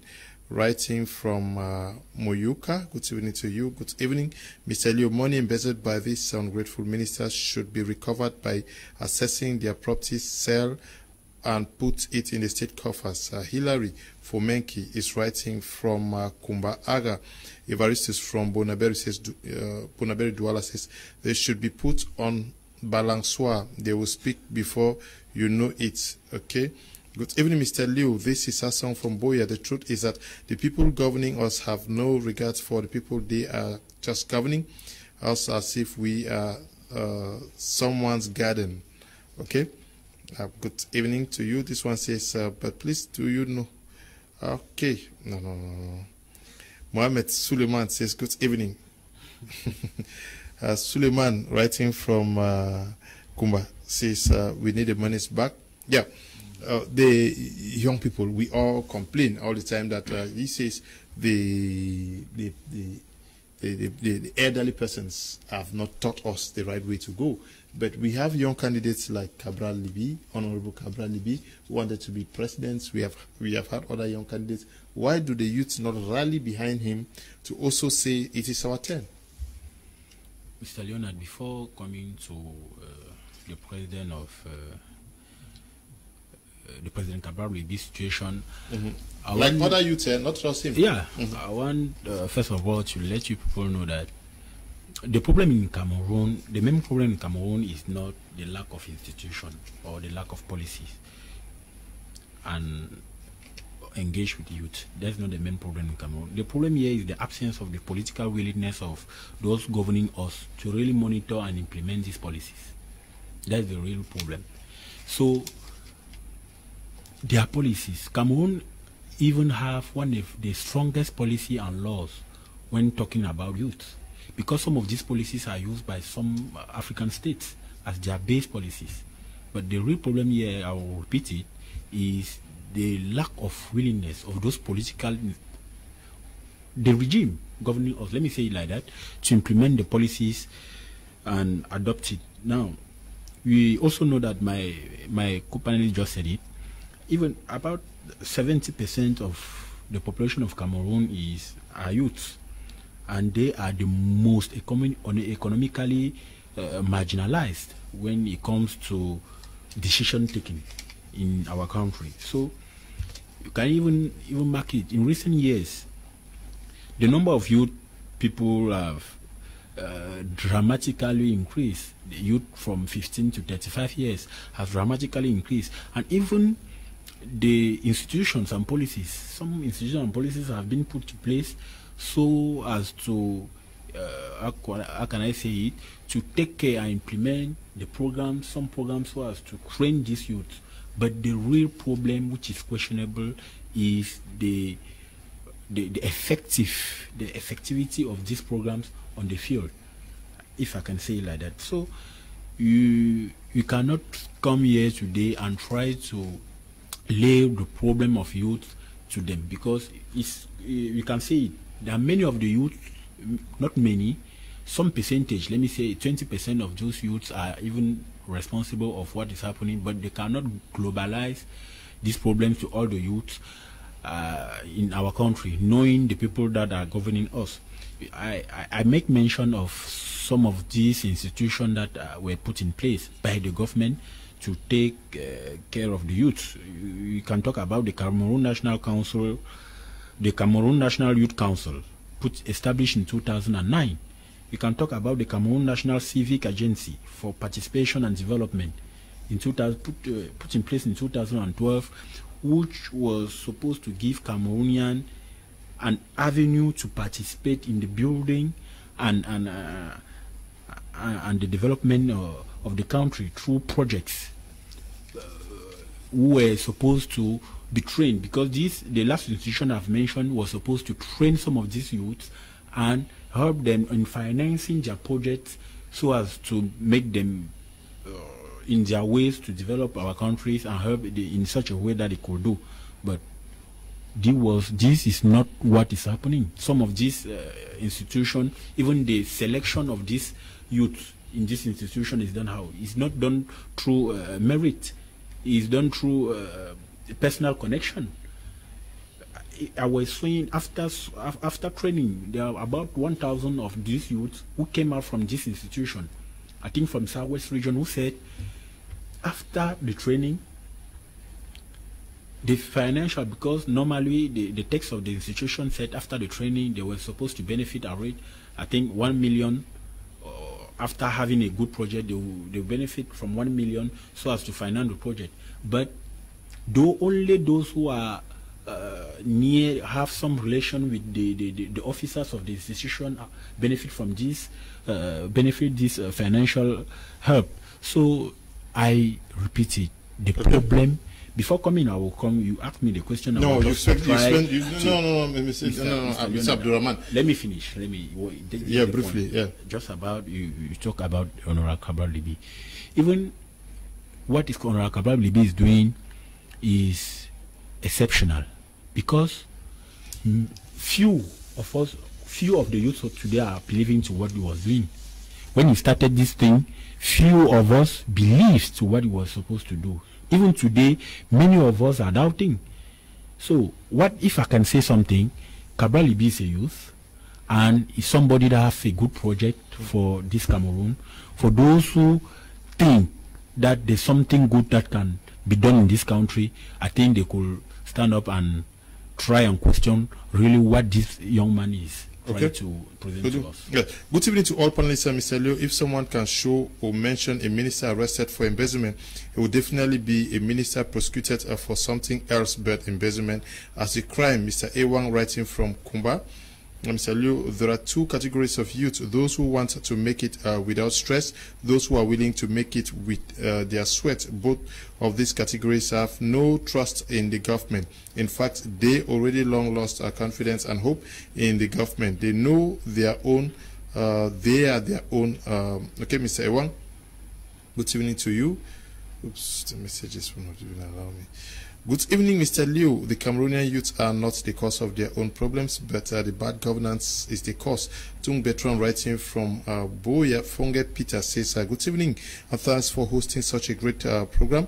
A country with no rule of law like Cameroon leaves young people in faint for themselves. Take a look at the educational programs. It's disastrous with no focus. The policies to support young people are put in place, but not domesticated, not shared publicly, and no monitoring and accountability process. Peters, writing from Boya, good evening to you. Peters, Tiku Felix says, Mr. Lee, I want to hail the youth population in this country because they are fighters. They have been sidelined from every aspect regarding planning for the future. Based on the government, youth wouldn't have reached even where they are today. 29 years ago, there was nothing like concours, no job, no mechanism to teach on the importance of vocational training. The policy of the country exalts government jobs but shy from self-employment trainings. Good evening to you, Tiku Felix. Tiku Felix says the youth have done enough. We don't see them do so much in politicking. That is where decisions are supposed to be made now. They say opportunities are not given them, but the Bible says they take it by force. Mr. Leo, power is not given now. Yeah, what makes me to laugh first is because actually in the context of Cameroon, we are yet to know who is really a youth. in the context. You know, we have youth at the Senate, we have youth at the National Assembly, and even at the presidency.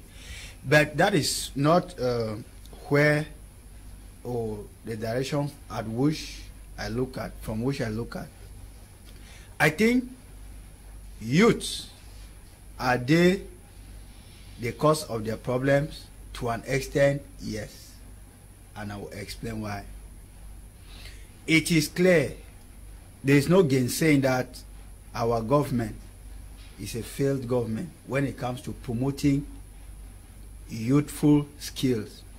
Like, I give you an example of the young man who tried to fabricate a helicopter in Bamenda. Until today, they say he was taken to the Prime Minister's office.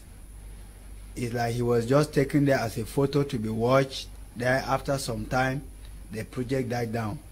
We know of some who have tried to use their own God-given potentials, like in Kumbo, to come out with electricity project that can help their community, of which the government was supposed to put a part on their back so that these projects are developed. It is also true that our government, since we are dealing with a government that 99% of them are used to lies, public lies telling, and of course they are not they cannot be used as models to the youth. The youths have actually lost touch of such elders as models.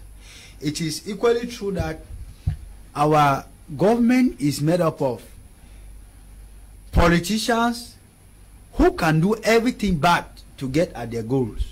Some of them even recruit these youths into their political ranks, of which the youth do not even master the objectives of these political parties. They use some of these youths as their commercial agents to sell their political agendas for their personal ego.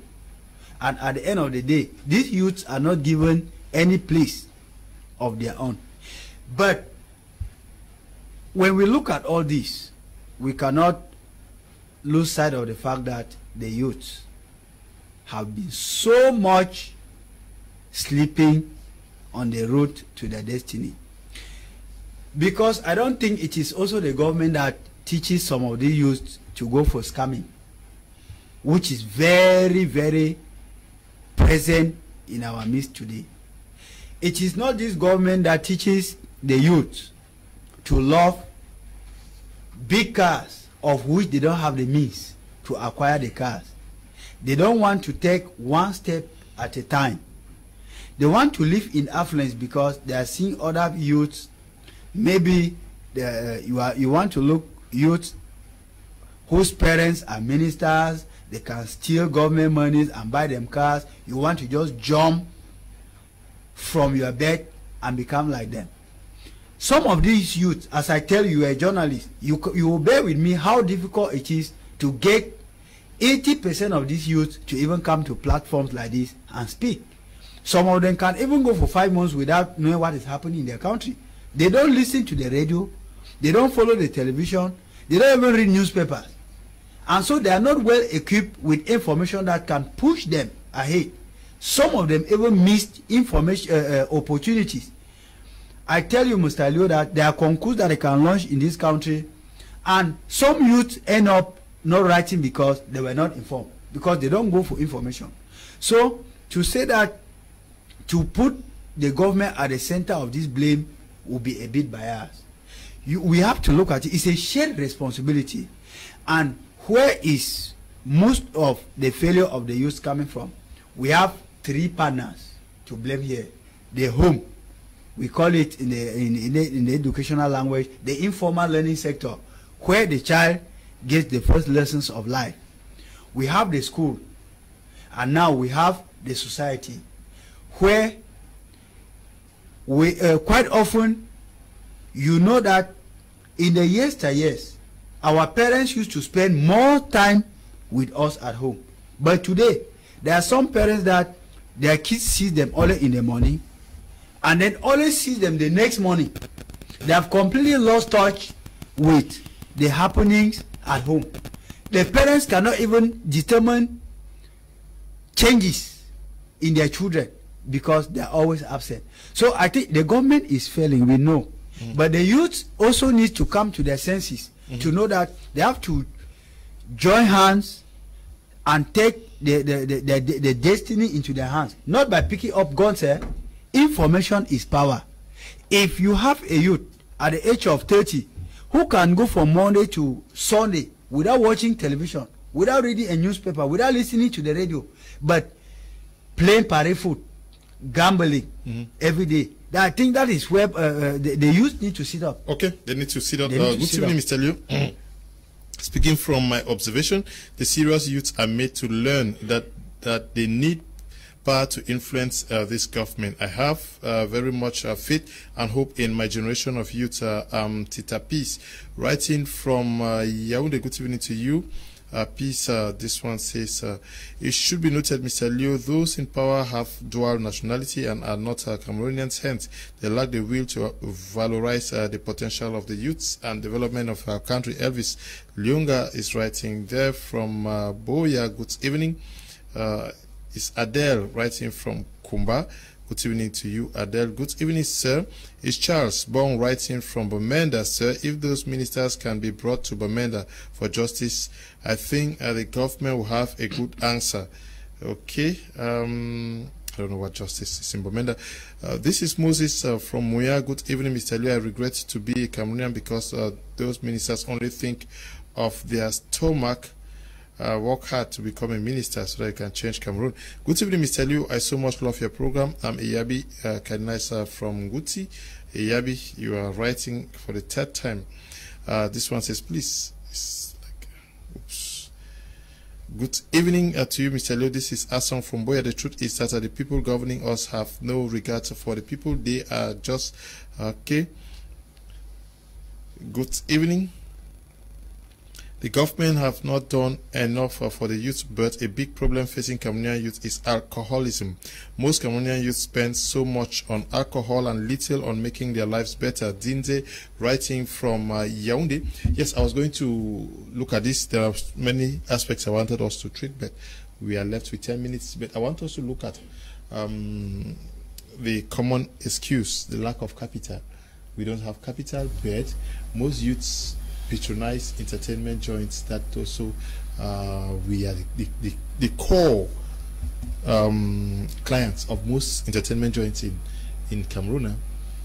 Well, I'm sorry to say, but I think that I was talking with the owner of my media prime, and he told me how he started his business, how he started small, how he raised capital, and how he grew his empire. I think that all of us can also get there. On the issue of financing, let's assume that youth don't have capital, but then government has a lot of money that has been pumped into the youth sector. I think since 2007, we've had countless projects aimed at empowering youth. I cannot exhaust the list of projects that we have in this country. We have first the Ministry of Youth and Civic Education that is there to empower the youth, to ensure that they get jobs, socioeconomic insertion. We have a national youth policy that was elaborated in 2015, and he said there already, the policy says that the Cameroon population is made up of 70% of the youth, and most of them fall between the ages of 15 and 35. And that this population is growing, is only growing and increasing, and there's need to create jobs for them. And it is because of this that the country has created the National Youth Employment Fund. The country has created a multi-purpose youth empowerment program, and there are multi-purpose youth empowerment centers in all the 360 subdivisions of this country. There's one in Boya, and it's everywhere. I don't know how many youths have gone there to get assistance. We have PIFMAS. There's the project for the socio-economic insertion of youths in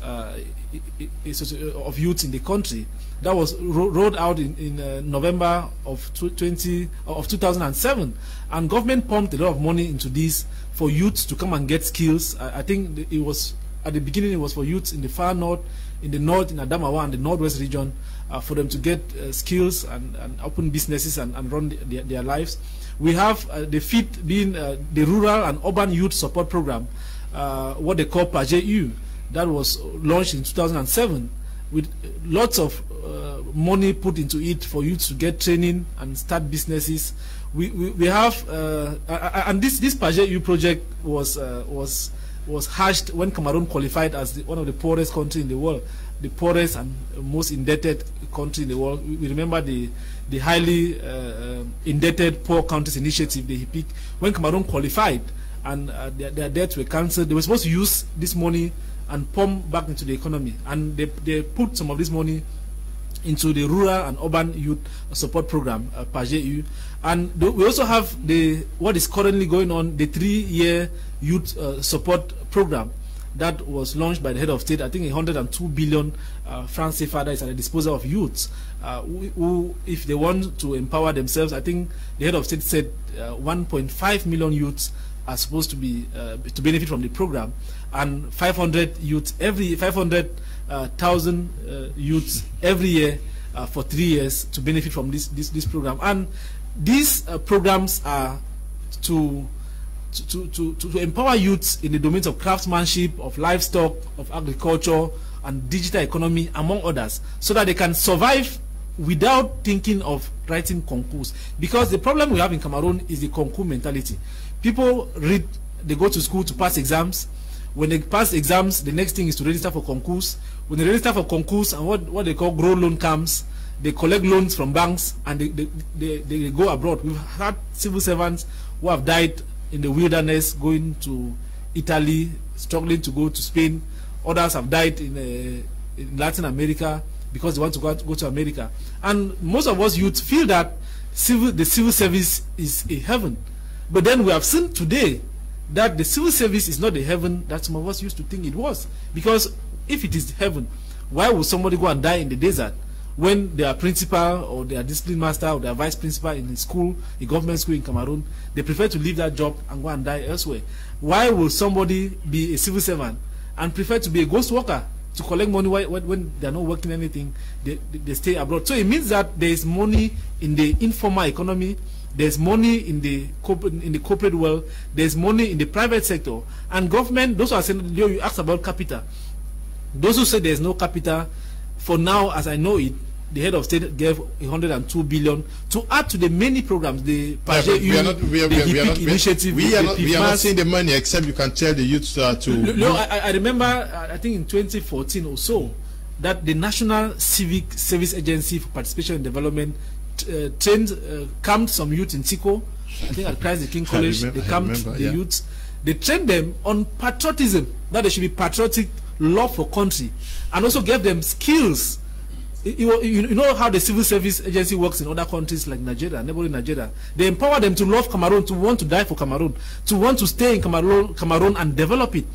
When at the end of this thing, they train some of the youth in pig farming, livestock, and other things, and at the end they gave them a grant. Okay. This grant was given to a group of 10 trainees, and they took this money. That was on the 13th of February that year, and they shared the money. The next day was Valentine's Day. They enjoyed the money with their girlfriends, and that was the end. So I'm saying that money actually exists. That even the youth who have been trained to be patriotic enough to love Cameroon are the same ones who the next day collect the money, they go to nightclubs and they drink beer, and Cameroon is classed among the very highest consumers of alcohol in the country. And I think that is what we are proud of. And recently we're importing crude palm oil.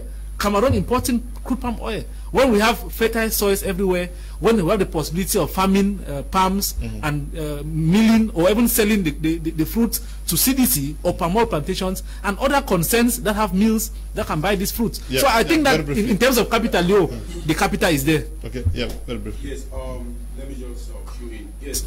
Now, as a civil society actor, I have come to realize that the youth, they lack information, they lack a proper orientation, they lack orientation, and just to name but this few. Now, when I talk of lack of orientation, most of the institutions or the management team put in place by the head of state, like we have the Youth Connect, which was actually founded in 2019, and interestingly, the head of state actually gave a go-ahead for it to be also be implemented in Cameroon.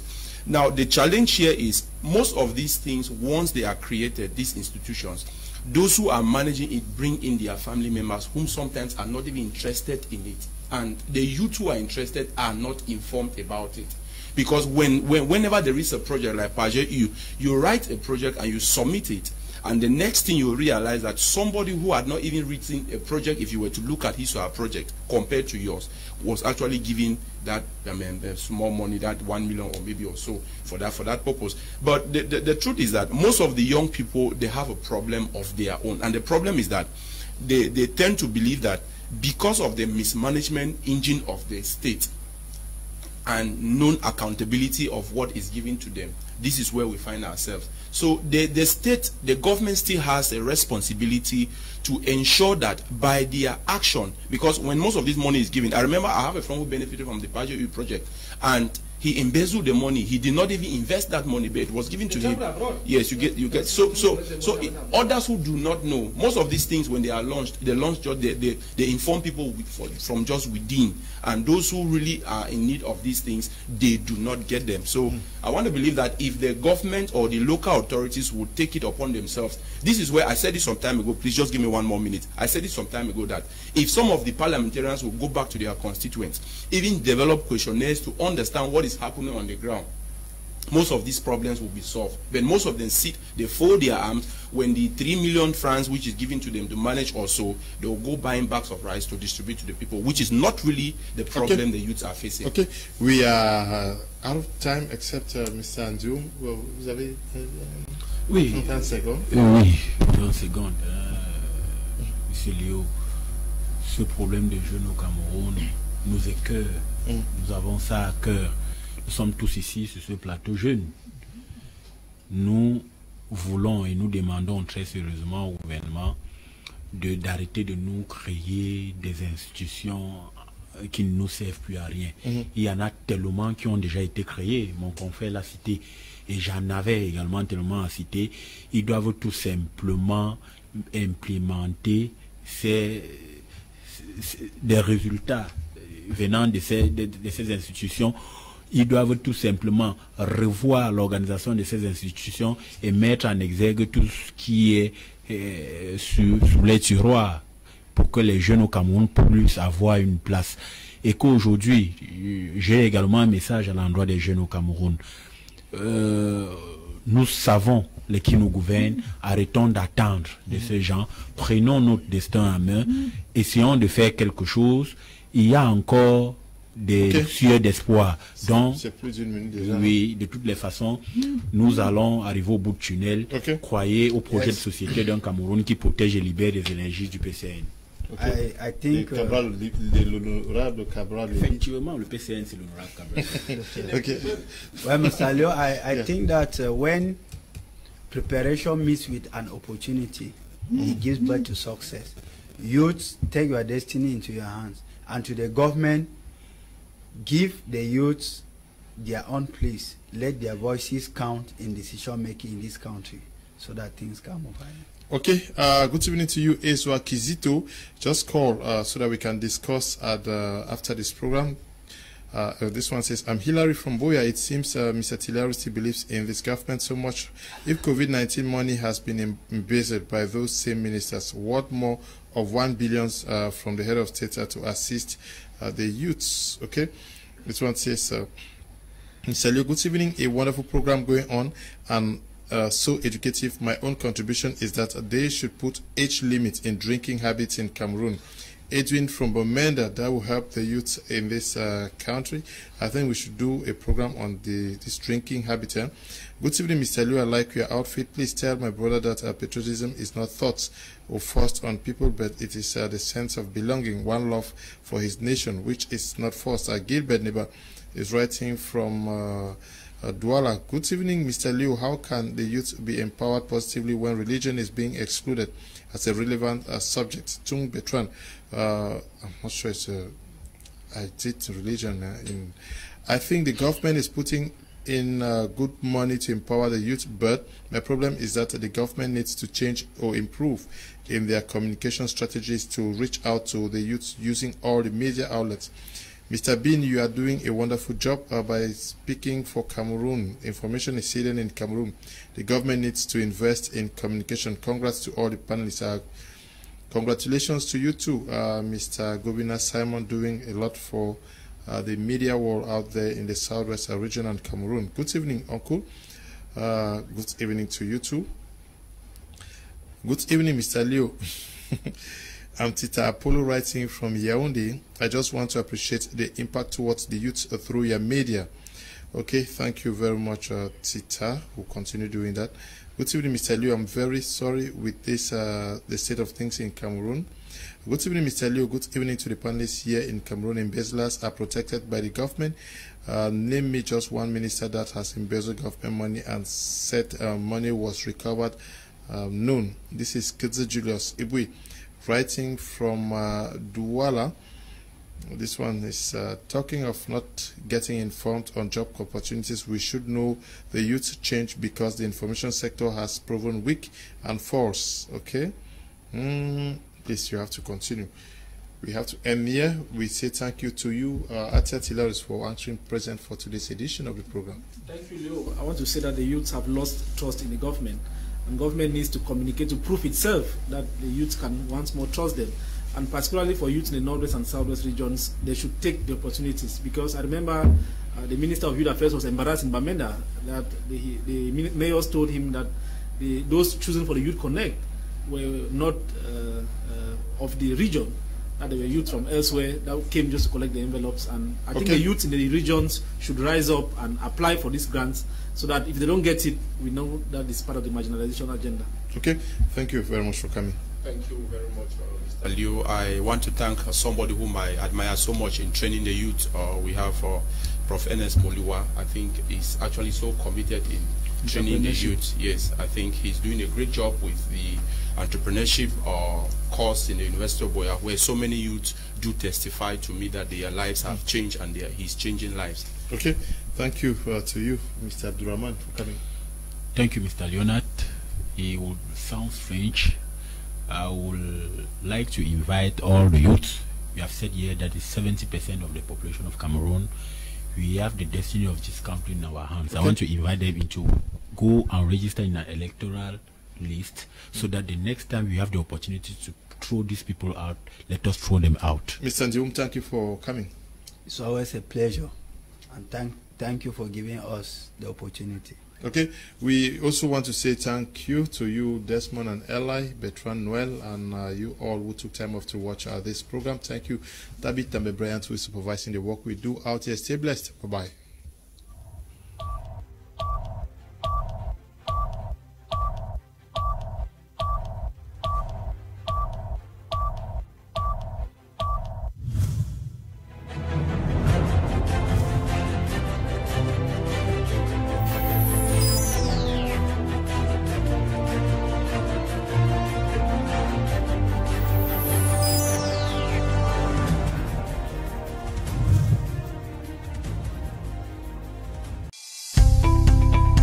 Bienvenue dans un nouveau